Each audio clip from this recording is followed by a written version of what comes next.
Hey guys, welcome to another episode of the Second Nature podcast. We are back again. It's felt like a very long time since we last recorded. It's been, I think, a month officially. In that month, a lot has happened. But let's first off say Happy Easter.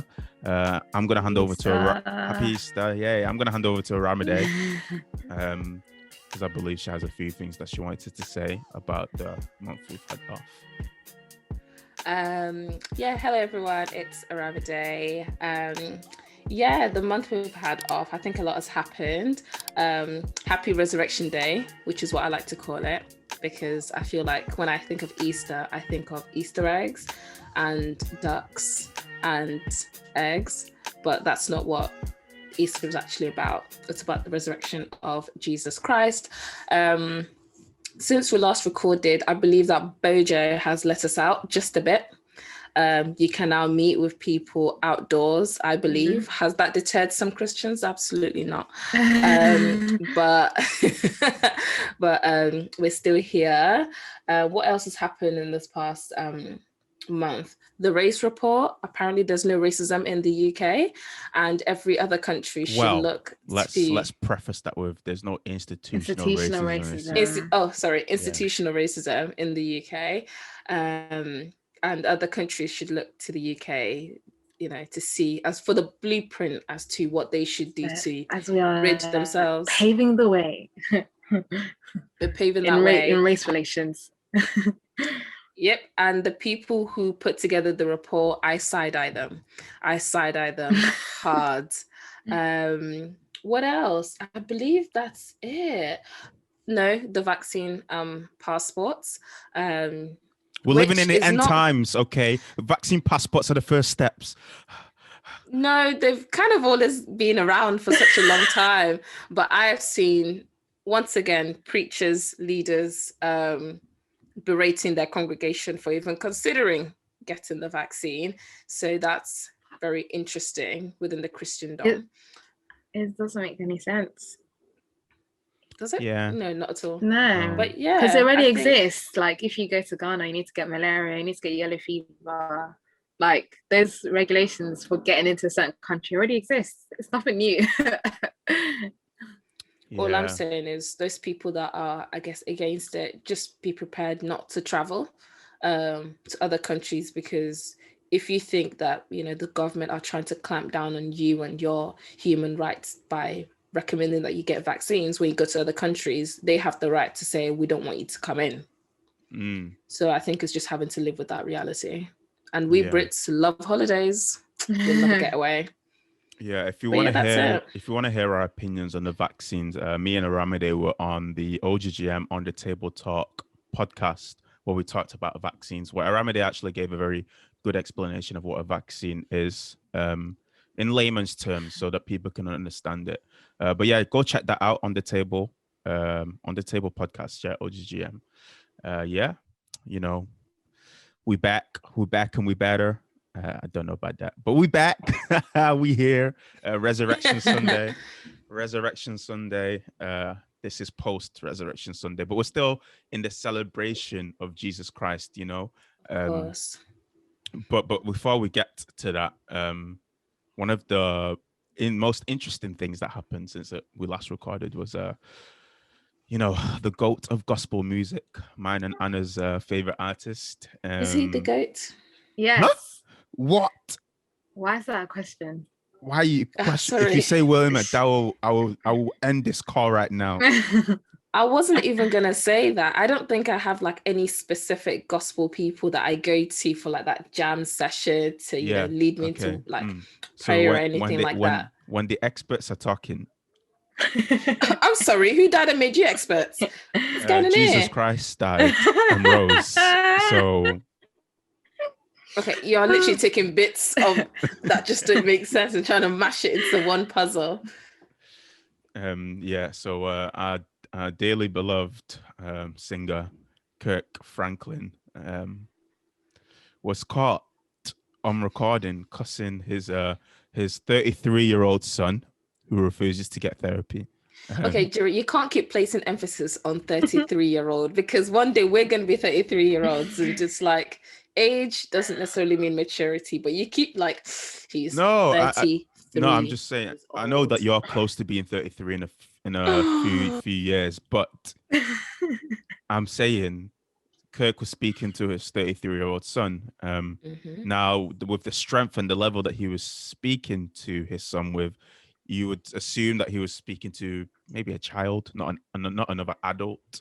Um, but what are your thoughts on what he said? Because obviously, this is the guy that gave us the revolution. This is the guy that just gave us banger after banger after banger after banger after banger after banger. If you're wondering why I haven't stopped, it's because he's given a banger after banger after banger after banger. Stop. Yeah. The bias is so strong. The bias is so strong. If you out. saw a recording, no, but if you saw a recording of like an uncle that maybe you didn't know who was speaking to his son in that manner, people wouldn't like, people will see it differently as to Mr. Franklin. I Yeah. personally, oh, sorry, go on. Oh no, I was just gonna say, because he's a Christian celeb, is always gonna be looked at or interpreted differently, regardless. But yeah, continue. You had a good point that had legs. Sorry. No, the next point I'm gonna make actually does not have legs, because I've not watched the video. I don't like seeing videos of any sort of abuse, whether it's verbal abuse, whether it's physical abuse, even movies. I don't watch action movies where there's too much fighting. I will skip. So I've personally not watched the video. However, the reaction was, the way he was going in on that man was a bit mad. It was like very disrespectful. And he was effing and jeffing. I believe he said some swear words. He was It called, Kirkin, as we call it now. He was Kirkin. I'm gonna lose it. No, but but I think you should have respect for people, and even if they're not doing what you want them to do, I think there are certain boundaries you shouldn't cross. But I don't really have much to say about this because I've not watched the video and I don't intend to. Well, let me take it here. So we talk about respect, but if we wanted to make this a therapy session, how many of our parents show us that lack of respect when they talk to us? Oh, I think we can count the times where they don't show us respect. I think I can talk about it from now till kingdom come. Yeah, and obviously that evolves as you get older, because like that, the hierarchy of respect changes where they see you less as a child and more as an adult or peer, kind of a little bit. But yeah. Yeah, because obviously the reaction warranted people saying, should Kirk be cancelled? Because if half the reaction was kind of like, his son needs to fix up, and Kirk was justified to say what he said. Maybe he shouldn't have sweared, but he's just talking to his son. The other side was like, no, you should treat your son with respect. Don't speak to your child like that. So it was kind of confusing at like what side you stand on, and for me, it's like we definitely shouldn't speak to our children like this. You don't want it to be a cycle where children think and grow up and think that it's normal that their parents cuss at them and swear at them. And especially we live in Britain, where when we go to school and we hear our friends talk about their relationship with their parents, that's what their parents do. They swear left, right, and center at them. They say all sorts about them, and we're just like, oh yeah, well, in my African household, they might not swear at me, but there's other forms They of use other yeah, words. Yeah. there's other stuff that happens. I was even going to say, like in the Bible, it talks about how parents shouldn't provoke their children to anger.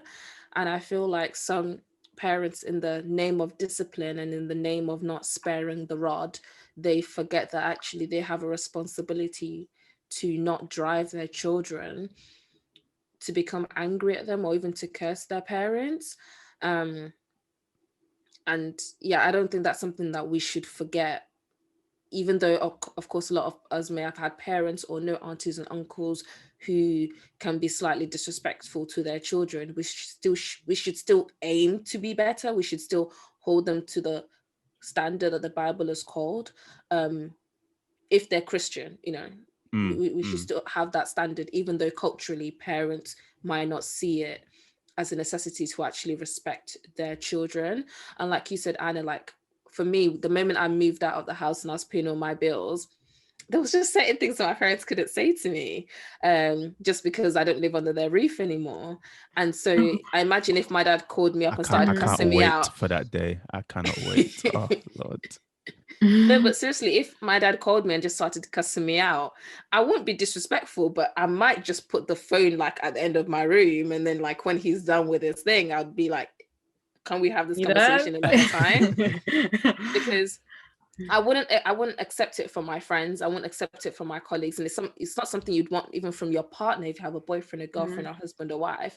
So I think just because they are parents doesn't also mean that we should let them like say negative things into our lives. Like that can really impact people negatively. A lot of people go to therapy because of poor interactions with parents, lack of interactions with parents, and like traumas from childhood caused by their parents' handling of them. And I think that that's something that we can't ignore because of respect. Yeah, 100%. I think I didn't want to be biased, but I think I could see like both points of views that people were coming from. I feel like people that were hearing that kind of 1 minute something clip and then now calling Kirk Franklin like an abuser and stuff like that, I think are jumping the gun. I don't think we should use like I don't think we had enough evidence to make such a massive claim, and calling someone like that an abuser is very big claim, right? But I do think that, like, as JIREH said, no one really should be talking to their child like that, regardless. But at the same time, like, I'm just trying to imagine a situation where a grown adult is cussing out another grown adult. Like, I'm just wondering, like, what leads up to that? What a mix that occur, especially when in the same phone call, the family therapist was somewhere in that phone call, the family therapist was involved. And this is, let's say, a 1 minute something clip of probably a phone call that's gone on for hours. So there's so much missing to this story that you can't really make a definitive judgment. All you can really say is perhaps you should apologize and not really speak to your child like that. However, we don't know the background. We don't know what he said to provoke his father, and whatever. But I'm saying regardless that we shouldn't let people provoke us to so far that we are using such language to them or against them, whatever. But so I don't agree what he did, but he's human. And sometimes people, when people are pissed off, especially when like I feel like with children, we know our parents' buttons, and sometimes we dance around them, and sometimes we know just when to push them. And I think he maybe took advantage of that situation and really like pushed his father's buttons, because obviously they've had a rocky relationship. But I don't agree with what he said, but I don't think he should be cancelled for it, because a lot of people that were saying that he should be cancelled are very hypocritical, are the same people that swearing left, right and center outside church, like have more vulgar language than him, and not just used in an angry situation, are used in life. So I don't think anyone who does that has legs to say anything about the situation. I don't think you have legs to say that he's an abuser or he should be cancelled, because you use the same language to your friends. Like, you know what I mean? Like your friends, your siblings, whatever. So yeah. Okay. That's some Mary had a little lamb, period. But I guess that's the problem with cancel culture. You can just you can add anything to anyone's character. You can say anything about someone without it actually being true, without corroborating like the evidence. And if you get like a 1 minute clip, that's all that's required in order to actually like tear someone down. They always say that it takes a long time to build something up, but it's in an instant that you can tear something down, which is just how life works. But like, where do you think cancel culture came from? Because it's become more and more prominent. And actually, let me say, not where it came from. Why is it becoming more visible? Because it's always been there. They tried to cancel Jesus, like we said. They tried to cancel him, and he rose from the dead. So You did. guess who won? Hmm? Bars. That's 1 Jesus, nil cancel culture. Ah, Yeah. oh, how do we even answer this? I think obviously with the rise and prominence of social media and people seeing how much of an influence social media has on society and how much of a tug it has, especially with the growth of influencers and all of that stuff. You know, you can cause someone to lose their job, you can cause someone to get a job, you can cause someone to be taken seriously by the government, you can get a homeless person at home. Like, you can actually make serious social changes through social media. And when people see that rallying together against an agenda or towards an agenda or a cause can actually make things happen, that's when you have the rise of cancel culture. You have a group of people running an agenda and getting more people to jump in the bandwagon. We know, like, genuine social media people are followers.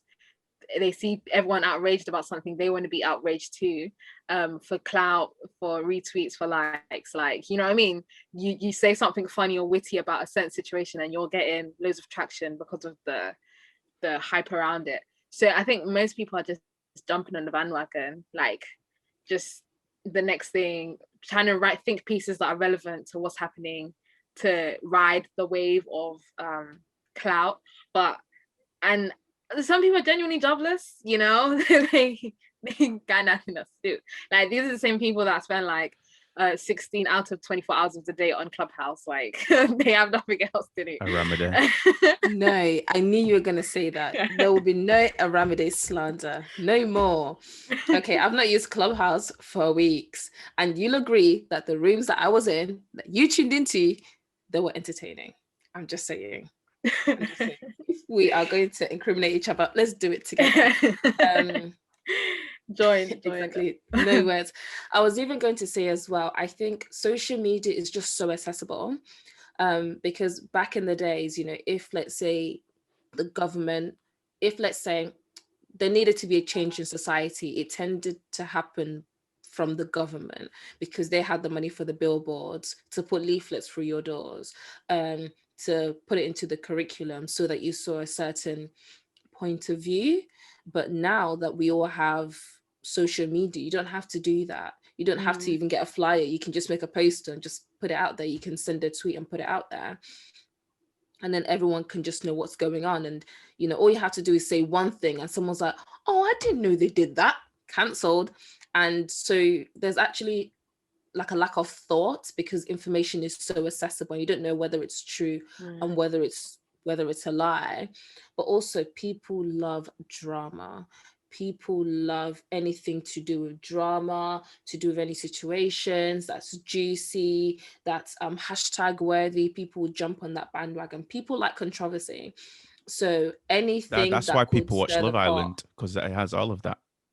That's true, exactly. And you see people rallying, arguing in comments, and I'm like, they don't know your name. You see people, you know, making stan accounts for people that will never ever know their names. And people just like this idea of like latching onto something. And when everyone comes together for one controversial topic or another, it's kind of like a mob mentality. Like, people get to know each other in there, people form friendships in there. So there's a very big social aspect to controversy, to cancel culture, to all of us kind of aligning with one side and having like a for and against. It's something that's very entertaining. It engages your brain. And, you know, you only have to look into the Bible to see that. You saw the separation of like the Jews for the Romans and all these other ones. Everyone had their own side and they backed their cause. We're just seeing it, but just on a larger scale, because social media is just there for everybody to use. Yeah, like obviously when I think of cancel culture, like you said, it's like a mob mentality, but you can also kind of like shame people into it. You can silence people, you can boycott like they did with Harvey Weinstein, who deservedly so did deserve to be, we say cancelled. Let me preface and not say deservedly so. He deserved to be held accountable for his actions, because as Christians, we shouldn't really be looking to cancel anyone, which totally reminded me of Lil Nas X and his in his video. Fam, that was a crazy.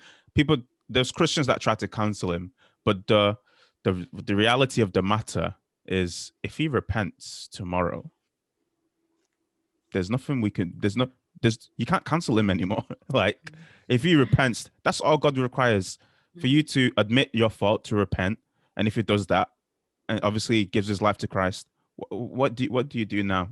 You can't say, Christians can't cancel him. but the The world people definitely who are can. backing him for releasing those, I believe, demon-inspired shoes, those people are now going to be like, why have you turned? Why have you changed? Yeah, It yeah, actually yeah. brings to mind, I believe, when the singer Lizzo, I think when she went on a diet, Mm, and a lot of people were angry at her because they believe that she was trying to lose weight, and they believe that losing weight is fat phobic. So even if whichever side you try to align yourself with, there will always be people who will want to crucify you. So it's just, you just have to stick in your lane and just write it out. yeah, we've come to the point now where it can actually affect people's livelihood. Like Anna said, you can lose your job, or was it Aramide? You can lose a job and make a job, and the amount of monies or coins that you get in your account can be dependent on what you do.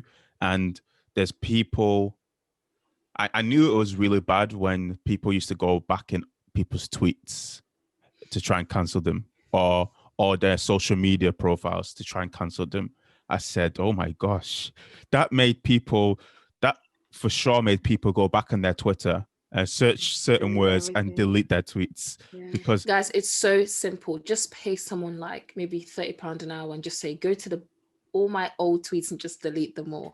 And even when I say good morning, everyone, someone's going to be like, don't tell me what to do. Delete those tweets. It doesn't have to be so difficult, because every year they either dig up people that have previously apologized for their old tweets and they crucify them some more, or they find new people to bring into the fold to crucify.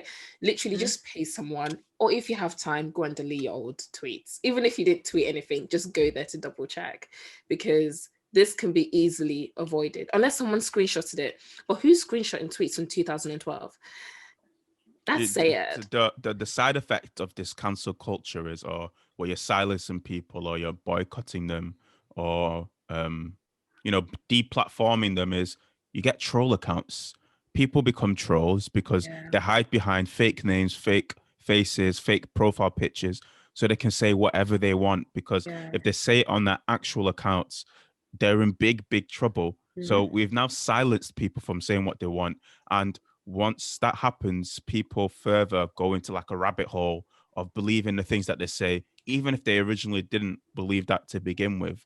And it's not even a political left or political right thing, because like you said, Aramide, if you say good morning, someone will say, don't tell me what to do. If in on the left, if you say something, the right will complain. If on the right you say something, the left will complain. It's a lose-lose situation. We're just fighting amongst each other on a political scale. But then in Christianity, we should always know that the world will look to cancel us. Everything that they do they will look to cancel us. Christianity is offensive. The gospel is offensive. If our religion is hinged on the fact that God came down as man, was born and lived this life, and then was crucified, that's worse than canceling. He was crucified. He had to carry his own cross, while people threw stuff at him, feces, probably urine, all sorts of rubbish. Gave him a thorn of a crown of thorns, put it on his head, just to be hung up. And when we watch the movies, he looks bloody, but it's probably a lot worse than that. He probably had his intestines hanging out, stuff like that. Yeah, gruesome.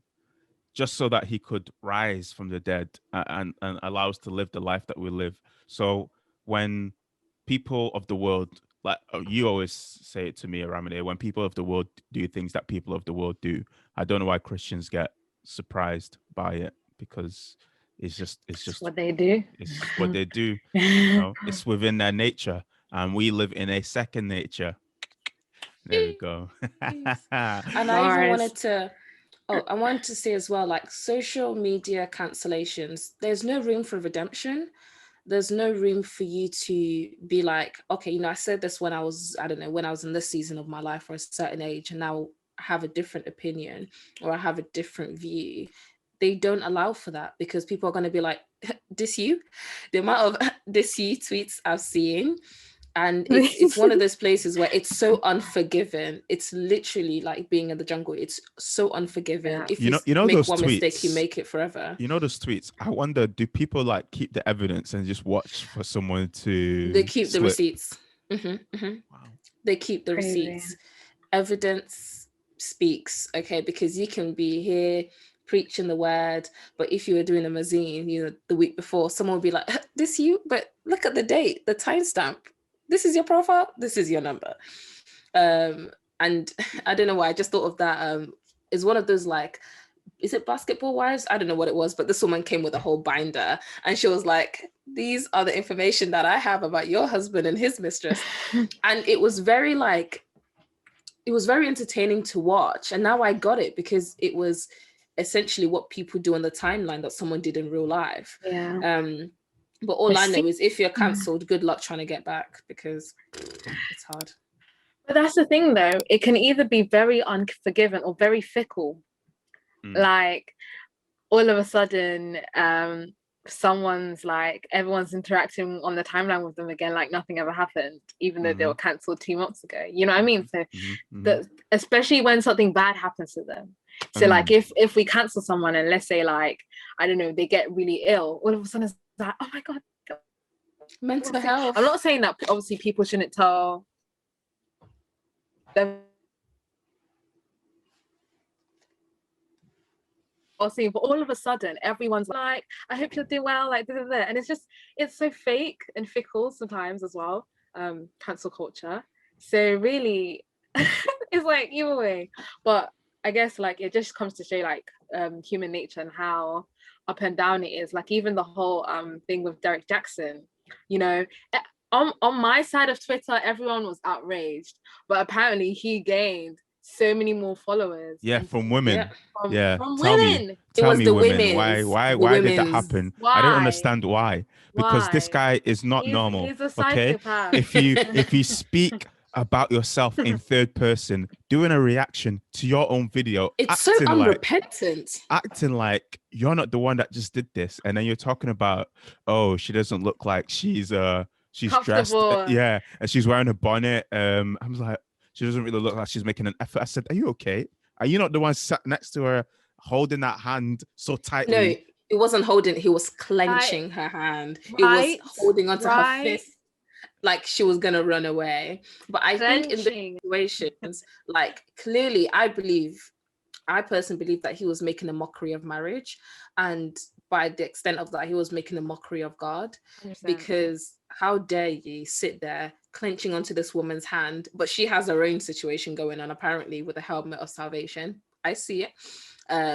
Holding onto her hand, and then talking in third person as if you weren't the one who was philandering, and then mocking her in the comments when people were like talking about her appearance. I saw him responding with a few, and I was like, instead of you to cover your wife, protect your wife, go back into your home and try to rebuild your marriage in a way that makes sense. No, you're not going to do that. Instead, you're going to sit in your car with an iPhone, talking about you should leave him if he ain't treating you right. Sir, fix your home. But then you know what, when you're talking about people who are cancelled, it's very interesting and telling. I was just gonna say in whatever, and he turned off the comments on YouTube.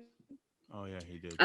Like because people were analyzing like their body language and stuff, and in the video he was behind her, like his body was like here, and she was in front of him, and it was almost like he was using her as a shield in the video. That's commendable. That's smart. No, that's unforgiving. What the heck? I mean, he's gonna sell another book. It's very telling of all the body language like that was happening there, because it had nothing to do with her. She'd be having a video like in front, and he was like, his shoulder was holding her hand, like using her as a shield, but she didn't want to use her. use her as a shield when.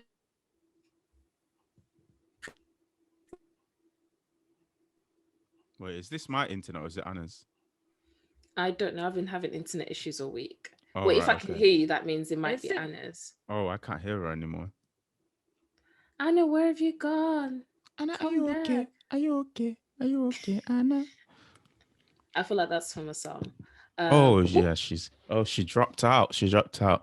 Um, no. but like she was saying that the YouTube comments were off and the he turned them off. And the body language was especially not great. Yeah, no. I mean, I didn't need to watch any of those to even know that there was something that was not right with their situation. But at the same time, if she leaves him, there'll be people who would have a go at her for leaving. And if she stayed, there are people who are going to say, why are you staying? So mm, it puts the woman in a very difficult situation. And especially when you look at it from a biblical point of view, in terms of like, you can divorce, but you can also choose to forgive. mm, Um, but yeah, and I was even thinking about like people who, when you said cancelled, I was thinking of people who were once cancelled and then they were apparently like welcome back, and then they were cancelled again, and then they then said that they had some mental health difficulties, and mm. then people were like, come back, come back, come back. And it's very inconsistent. There's no rule, there's no regulation, there's no one code that we all follow. Mm-hmm. It depends on who's your friend, who's in your side, and that can really determine um what the kind of outcome of your quote unquote cancellation is, whether it's actually legit or whether it's just that one thing that happens on a Monday and by Tuesday we've all forgotten about it. Yeah, I believe the biggest thing here is a lack of forgiveness. So there's unforgiveness in a lot of people's hearts. Unforgiveness, the need for drama, um, the need for drama and juicy drama at that, to be entertained, and lockdown has probably exponentially made it worse for people. Um, and I always ask myself, like for Derek Jackson, do you believe that's something that he should be cancelled for? And not just that, but is there a difference between cancelling someone and calling out something wrong?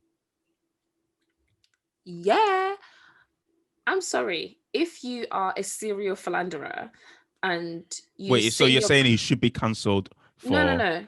I don't believe he should be quote unquote cancelled. However, I don't believe he's qualified to do the job that he says he does. If you don't know who Derek Jackson is, I didn't know who he was before we found out that he cheats on his wife, or he did so frequently. Um, No, but he said he at had one a point, sexual relation with a woman without having sex. no, but he also said, including sex as well, I believe, in the video. Um, I'm sorry, cheating is still cheating.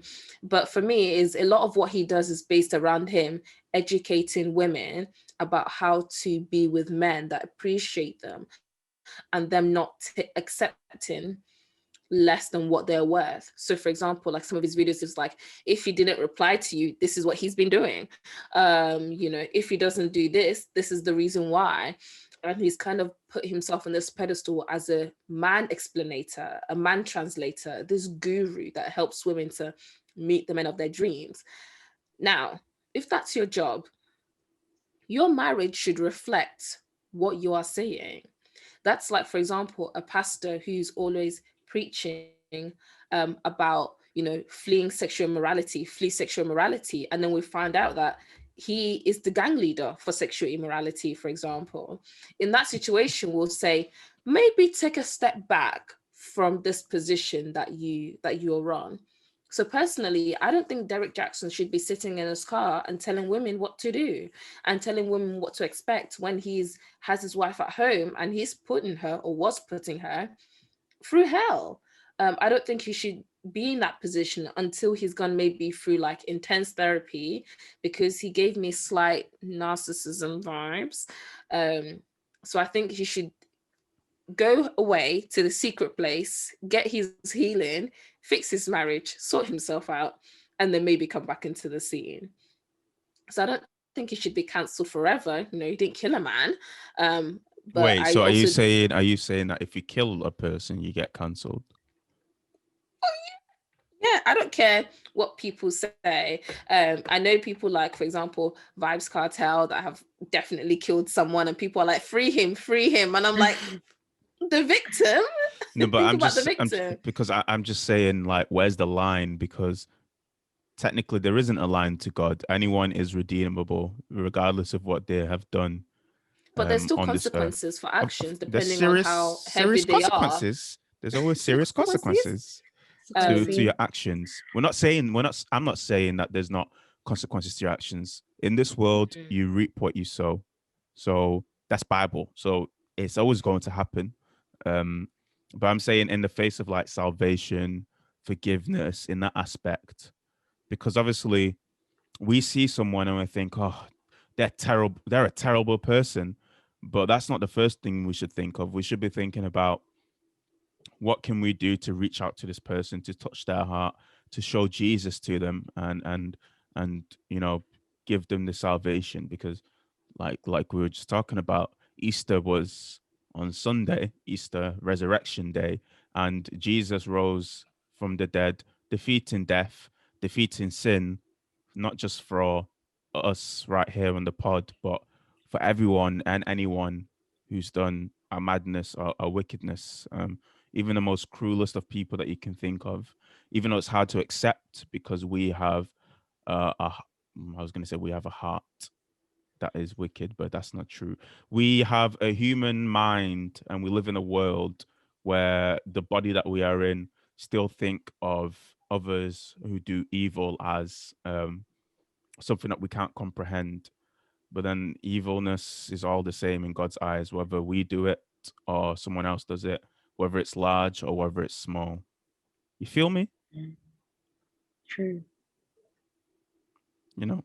But then the question becomes, why do Christians become so quick to cancel people? Because we quick. We ready. We trigger happy. Pow, pow, pow. You finished. You're done out here.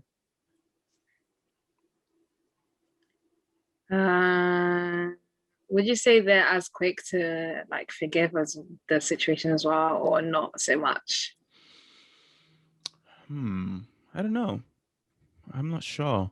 Forgive this. You know what it is? I feel like it's a 50-50 split. So some people would never cancel in the first place. They would actually call out other people for what they do.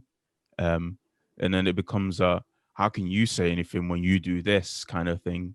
So it never really gets to the forgiveness stage. It's always like, you do this, so you be quiet. And then people don't really forgive. They just kind of remember that, yeah, you know what, you're right. I do this. I can't say anything kind of trope. Yeah. I think in the Christian community, there are definitely people that get passes. Like the more like clouty, like if you're an artist or if you're a pastor, or just like even on the ground, like if you're a leader, you tend to get more leeway in terms of being cancelled or like being uncancelled than us on the ground. You get what I mean? Yeah. Like, yeah. And I think that's so unfair. They should be held to more accountability. Not that they should be cancelled. I don't really believe in cancelling people because I don't actually think it does anything. It doesn't do anything. I mean, like if you're gonna like rally and do something, maybe you boycott like buying someone's book, or you boycott going to a shop because you don't believe in the values that they uphold or like the way they do things. Fine, you know, peaceful protest, do that as you like. But cancelling does nothing. Like it's just fake outrage for a couple of days and that's it. So I don't think it's productive or efficient. So that's why I don't believe in cancelling. But if you even in terms of holding people accountable, I feel like people are so quick to defend like pastors and stuff when they do something wrong because like they're that guy. But I just never understand that. Like, shouldn't we be holding them to more accountability? Like, even if it's, yeah, you know what I mean? Like, I'm rambling, but no, yeah. I get you. Obviously, the office of a pastor and people who are in charge of ministries is a title that should be under not more scrutiny, but it holds a lot more weight and responsibility. And obviously, in the Bible, is it Titus 2 or 3, where it has all these qualifications that's needed, and then they're not just like some sort of qualifications that you just walk into. These are things that you build up. So obviously, if you don't meet or match them, best believe people will be watching, and they'll say something. But I guess, yeah, for the pastors and leaders thing, people are quick to defend. I've just learned to not stay silent, but just have conversations with people one-to-one, unless whatever the pastor's done is public. If it's done public, we gonna speak public, because anything that's done in the open has to be spoken about. It doesn't suit the masses for something that's been done publicly to be spoken about privately, because it can give room for, I don't know, things to be done over and over and over again, unless we see some sort of retribution or serious consequences for the actions that have happened. Yeah. But like I And said, even people forget, people move on. That's what happens. People get tired. Yeah. they do. And I was even going to say, Anna, when you said, do we say Christians forgive? I don't think a lot of us do. I think we just forget. I think we just forget that it's happened, because it's hard to stay angry when it's not your business. Like, it's That's a really word. hard. That's a word right there. You can tweet that. But it's true, because because there's always something going on around the world that we can get angry at, whether it's police brutality, whether it's the government lying to us, whether it's seeing a video of someone kicking a dog or something. There's so many things for us to get angry at that people just forget. Like, we just move on, because you might send that tweet or like that retweet where someone calls them out, but you roll over and you go to bed, you see your friends, you go to dinner, you work. If you work, I think if you're employed, you're more likely to forget. But if, let's say, you have plenty of time in your hands, you probably might not. But yeah, I don't think forgiveness is something that's really in cancel culture. It's either, oh no, this person's getting too much attention, or people are saying too many horrible things to them, let's just back off. But I don't think actual forgiveness and love is shown in most of those situations. And even the people who are like, crucify, the next week they're like, care about someone's mental health, care about their well-being. How would you feel? Let's bring up someone like maybe Caroline Flack, who passed away, and then people would tweet about that, but the next week they're slating someone else. And so it's all very inconsistent. It's just all very inconsistent, and that's also reflected in the Christendom as well. I think the major problem with cancel culture is obviously just like 2,000 years ago when Jesus was cancelled. It's all based on opinion. So even if you bring evidence, the mob or the masses doesn't want to hear evidence. They can just throw that out and dismiss it, and just align it with whatever favor of opinions that they want, which is very, very dangerous. Just agendas. Yeah. And listen, I run agendas all day. Yeah. Against my sports teams, against other people's teams. It's quite easy to do. You just need one opportunity. You only have to follow JIREH that he tweeted recently, and now everyone has jumped on this bandwagon. It's not a bandwagon; it's the actual truth. Okay, JIREH. He has a problem. He has a problem, and if he's listening to this, seek help urgently now. But yeah, like I said, it doesn't require evidence, which is quite damaging to people. To people's livelihoods, and I just don't know where we go from here. What's a Christian method to counteract cancel culture? Not canceling. We double down on more canceling. We do it so much that they don't know what hit them. I think I was going to say not joining in, but you might be like genuinely outraged by a situation. Like, I was genuinely outraged by Derek Jackson. I just couldn't believe my eyes. I cannot. I tweeted about it. But yeah, I think, making sure if you have certain feelings or opinions about a situation is genuine and you can back yourself up when asked, and not being a sheep. Don't be a sheep. Like, just don't follow the crowd.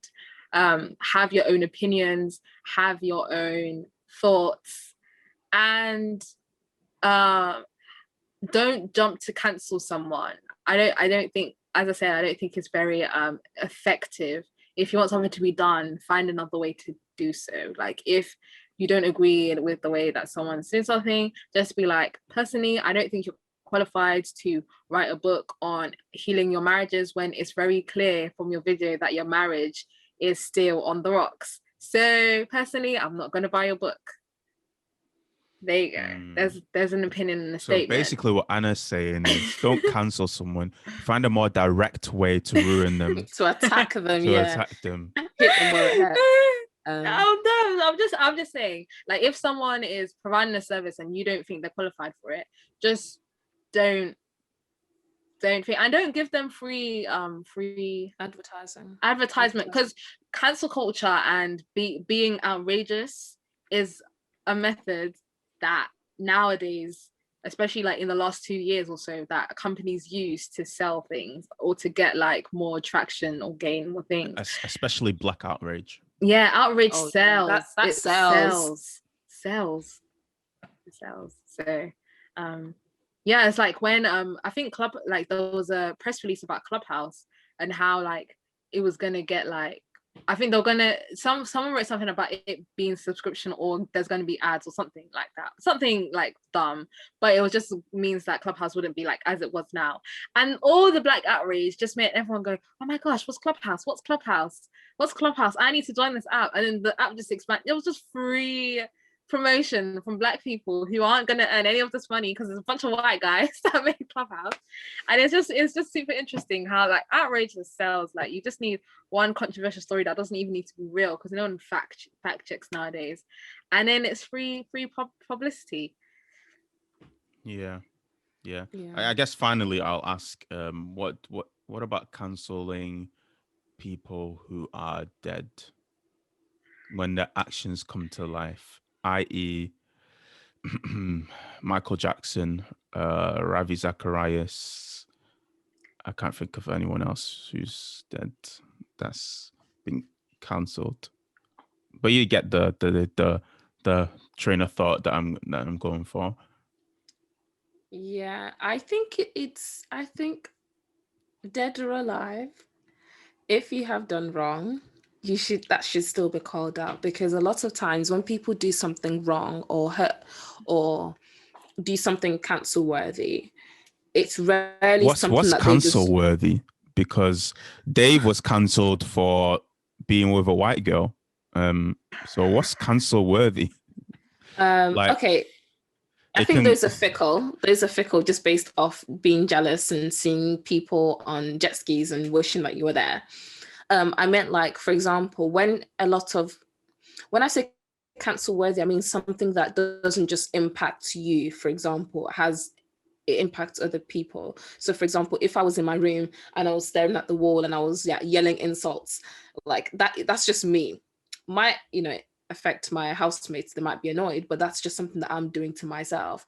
But when you do things that have far reaching and wide reaching consequences, I think you owe it to the victims that what they've done comes to light. So for example, in the case of Mr. Zacharias, he did a lot of things that he shouldn't have done, including you could say, what's that word I'm looking for? It was a bit of a sexual deviant, and that affected other people because they were victims of his crimes and the things that he perpetrated, right? Mm-hmm. If that's the right word.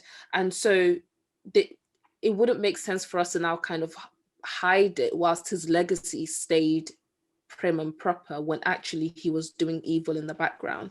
So in those instances, we owe it to the victims and to the supporters of these people to say, this is what he has done, and now you can make an informed decision whether you still want to champion this person or whether you don't want to, because I'm sure that there are probably seminary schools where they talk about Ravi, people who still purchase his books, who might preach it to their congregation members. And so they can now make an informed decision to say, maybe the man that you once knew wasn't actually the person you thought he was. But I don't think that just because someone has died, that they can't escape the flogging. I believe that they should, I mean, even when like people do crime, sometimes they get like 3 life sentences. They could have died in the first one, but those life sentences are still on their record. And I don't think that they should just be let off because the Lord has decided to take them away, or someone else has decided to do that for the Lord. Yeah, 100%. I agree. Are you saying that's killing people? No, I'm saying like if someone died of natural causes, or if let's say okay. like someone killed, I'm not advocating murder, GBH, none of that. Let's just make that clear now. Yeah, I mean, I definitely agree. I think people should, especially if it's someone of wealth influence who's perceived a certain way, people should definitely know what they've done. However, I think we should also be mindful that this person is also not getting an opportunity for repentance or redemption because it's come out after their death. So there's always that kind of like, you can like, there can be outrage, but there's no resolution. You can't now go, oh, he never gave an apology, or he gave an apology but was weak, or okay, I've looked at his apology and he seems sincere. Like there is no kind of closure to that.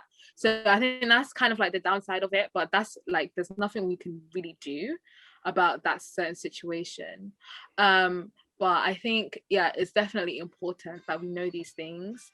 Yeah, but I think also the way it's done, I think the way that Michael Jackson's one was done was, I don't know, like I just felt I didn't follow the story. I did. I mean, I think Oprah was related, really close.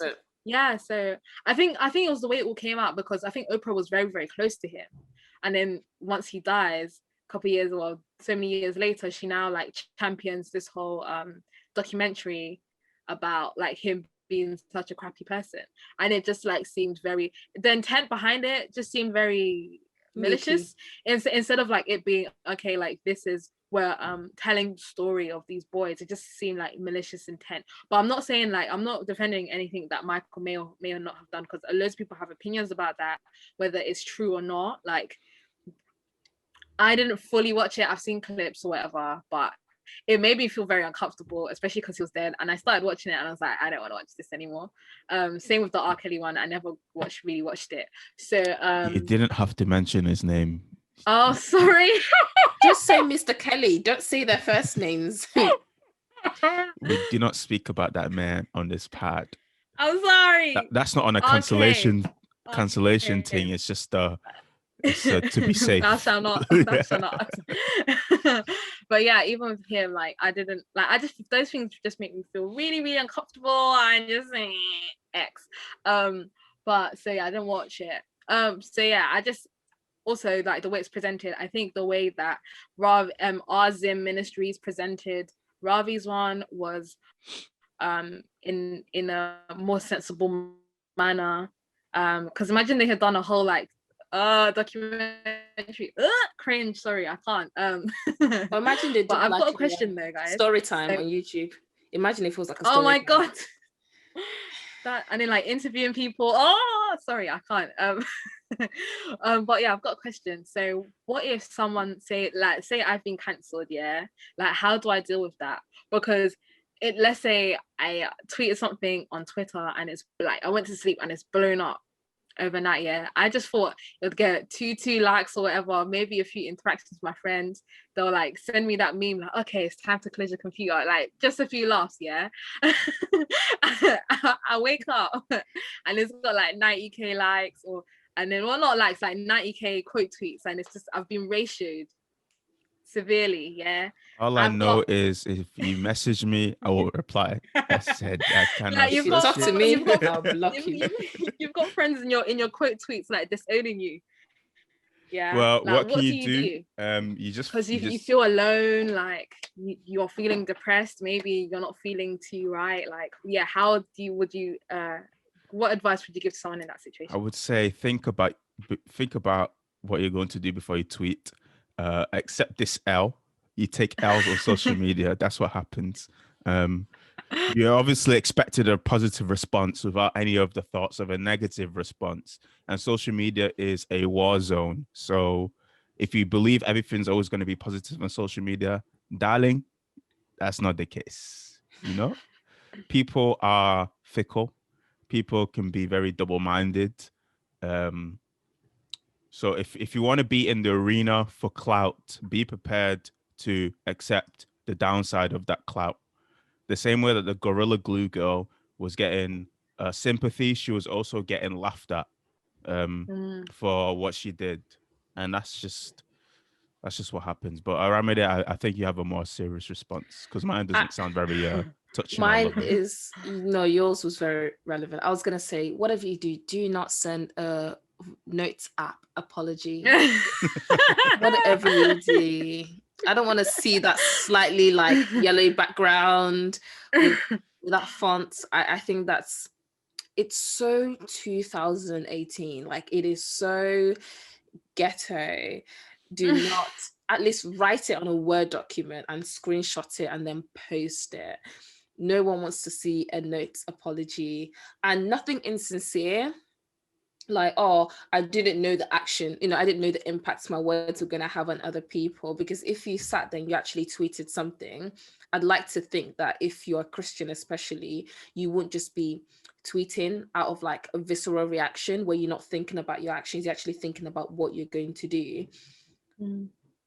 Think, like Jire said, actually think before you post things. And when people call you out, accept the L, send an actual sincere apology, and then just lay for a while, because people are going to forget. They get you tired. know that's true. Come off all of your social media so that people aren't ringing up your work saying, is this your employee? Come off LinkedIn, come off Facebook, come off Instagram, because people are going to find your mum.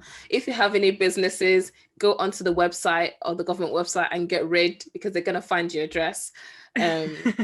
Because when I tell you that social media warriors work harder than some police forces, because they'll be finding out Yeah, things but working harder than the police force isn't hard. They don't do anything. that okay. Points were made. Okay. Please don't cancel me. Please don't cancel me. But seriously, come off all social media and lay low, and actually think about your actions and how you can better perhaps the community, maybe the community that you might have insulted. So for example, if you said something that impacts the community directly, how can I actually champion their cause in a sincere manner? But a lot of it is just laying low and not doing anything stupid or trying to double down, because people will Oh, the crucify you even doubling harder. down. Oh dear. The doubling down makes everything so much So worse. much Yeah, worse. I've got an extension to the question. So what if it's like someone who, let's say, is Christian, and the thing you've tweeted or standing up for is like, to do with your principles, what you believe in, something you believe is right. Let's say, for example, Are you talking about? I know you're gonna talk. Yeah. Oh, I was just saying, like, for example, like when we did the SCJ video, and then we got like quite a lot of backlash, like we got loads of dislikes on all our videos. We got like comments here and there, like people writing like comments, we had to like delete them and stuff like that. Like literally, I mean, obviously it wasn't on a large scale, but it could have been. When certain people were talking, have been vocal about certain churches or cults or whatever, they've received a lot of backlash on social media. So obviously in this case, this person believes, well, I believed, or they believe they haven't done nothing wrong. They're standing up for truth, they're standing up for faith, they're standing up for what they believe is actions, because we really believe your actions are right. And this is something Christians will go through a lot, where you tweet something and it's seen as like hatred. So how do we do that?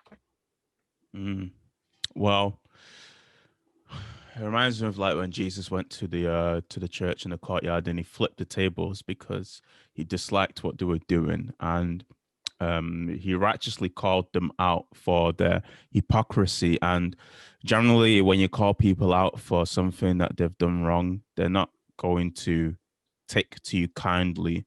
And as a person that does so, I'm am I right in saying that John did that? John the Baptist called out a lot of people during his time, and they thought, this guy is crazy. What is he doing, man? He's just trying to be cool, trying to be chill. Um, People don't like it when you challenge the status quo, especially when the status quo is wrong. Um, for too long, I guess, in the body of Christ, there's things that have been, I was going to say penetrated, but that sounds violent. Things that have infiltrated the body that are very cultural, that don't make much sense, concepts that don't make much sense. So when you say something, of course, this is all people know. This is all they've ever known. This is what they've been told. And when you obviously shine a light on how it is wrong, it's never going to be nice. But as long as you know that you stand in the truth and you stand boldly,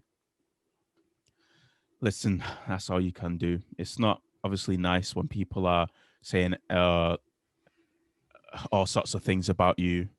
They're trying to tarnish your life. But if that's the case, then that says actually a lot more about them than it says about you. It's not a great response because obviously your life is in the dust. But this is the world that we live in, man. Remember, Jesus got crucified for speaking the truth. They crucified him. Yeah. They made him suffer. He suffered on that cross. And then he was put in the tomb and he rose. He did what? He rose. Can I get an amen?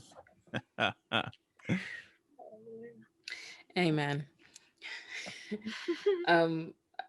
Someone came to mind when you're talking about people who are Christians who believed what they were doing was right.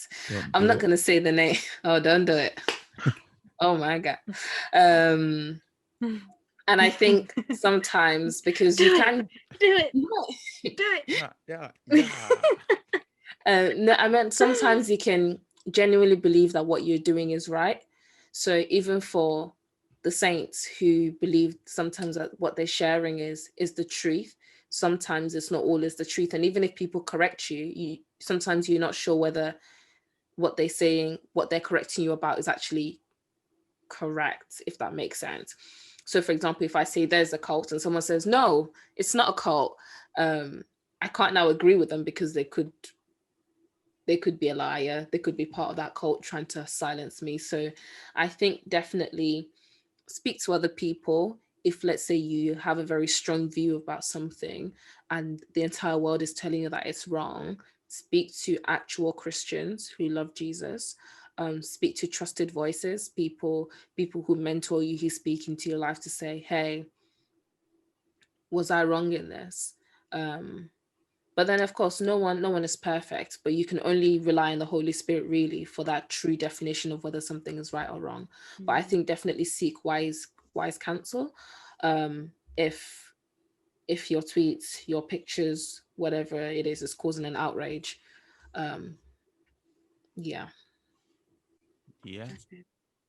You satisfied with the answers? Yeah.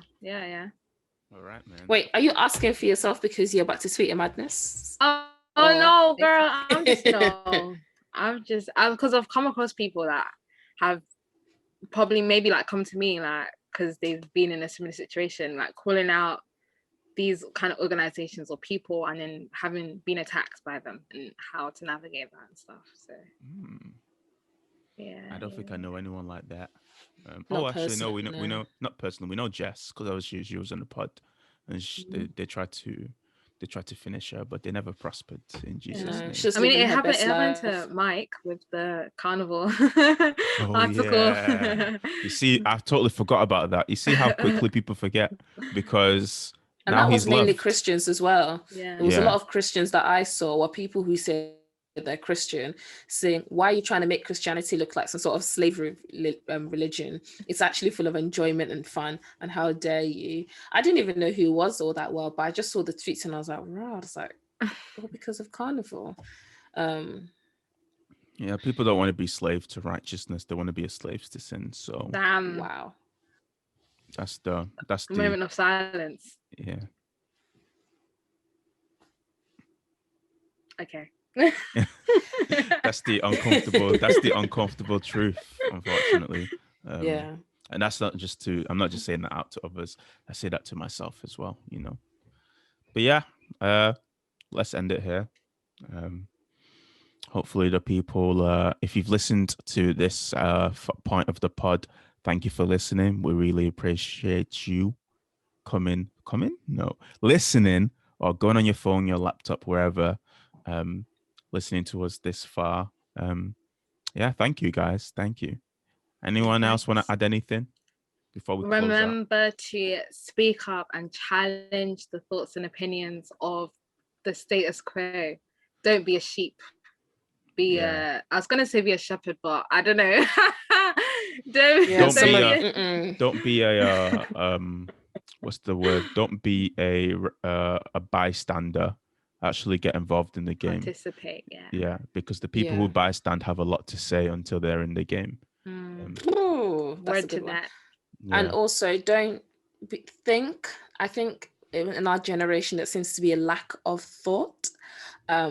Think before you say things, think before you write things, think before you post certain things, because sometimes you might feel like the idea that's popped into your mind is the most original thing that's never been thought of before, but there's absolutely nothing new under the sun. It says it in the Bible.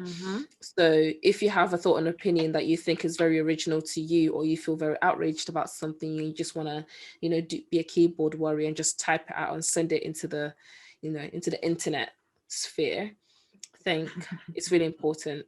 It seems very stupid, but honestly, or even mundane to say it, but definitely think, even put it in your drafts if that's what you need to do, and read it over maybe an hour later and see whether or not it's worth posting. I imagine a lot of people have a drafts full of tweets that could get them finished. In trouble, yeah. I got receipts. Please. Me too. Right. Yeah, guys, don't forget to subscribe to us on YouTube, follow us on Instagram and Twitter, follow New Nature Clo as well, and what else? Oh yeah, leave a review on is it Apple Podcasts? Yeah, Apple Podcasts. Yeah, leave a review. Let us know what you think. Comment on YouTube as well. Yeah, and try to leave a review with a comment so we know what you think. Because we're getting reviews, but I also want words with it, not just the stars. Yeah. Generally, just let us know what you think. Let us know what you like, what you don't like, and once again, thank you. And any episode ideas as well. Yes, any episode ideas that you want us to talk about, that you want us to discuss. Yeah. With that, we say peace, love.